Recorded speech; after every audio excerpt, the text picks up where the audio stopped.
السلام علیکم حاضرین و سامعین، یہ آڈیو یاسر پیرزادہ کے مضمون میرا سلطان کے اقتباس سے ماخوذ ہے۔ اس کا عنوان جمہوریت بھی ہو سکتا ہے۔ یاسر پیرزادہ لکھتے ہیں، دنیا میں بادشاہتیں ختم ہو گئی اور ان کی جگہ نام نہاد لولی لنگڑی جمہوریتیں آ گئی۔ کوئی انہیں کارپوریٹ ڈیموکریسی کہتا ہے، کوئی جعلی جمہوریت کہتا ہے اور کوئی ملاوٹ شدہ جمہوریت کا طعنہ دیتا ہے۔ ہم سب نے اس جمہوریت کے خلاف ہاتھوں میں 9 نمبر کے چھتر پکڑ رکھے ہیں، اور جب بھی ہمیں موقع ملتا ہے حسب توفیق ہم ان چھتروں سے جمہوریت کی تواضع کرتے ہیں۔ اس سے ہماری روح کو تسکین ملتی ہے۔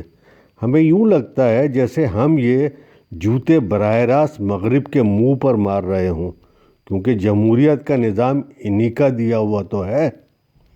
ہمارے جیسے ملکوں میں جب یہ نظام جعلی ڈگری سیاستدانوں کے ہاتھوں میں آتا ہے تو ہمیں اپنی گالی کا مزید جواز مل جاتا ہے، اور رہی صحیح کسر باقی ماندہ سیاستدانوں کی نالائقی پر پوری کر دیتی ہے، اور یوں ایک ایسی فضا بن جاتی ہے جس میں جمہوریت کے خلاف دلیل دینے کی بھی ضرورت باقی نہیں رہتی، فقط نعرہ ہی کافی ہوتا ہے، جمہوریت چھوڑو خلافت لا۔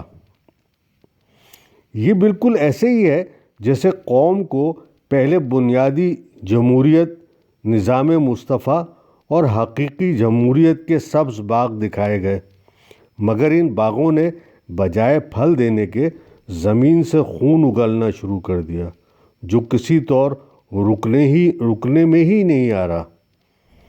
جو ہم لوگوں کا محبوب مشغلہ جمہوریت کو لتاڑنا اور سیاستدانوں کو گالی دینا ہے، ہمیں اس کا متبادل بھی سوچ کر رکھ لینا چاہیے۔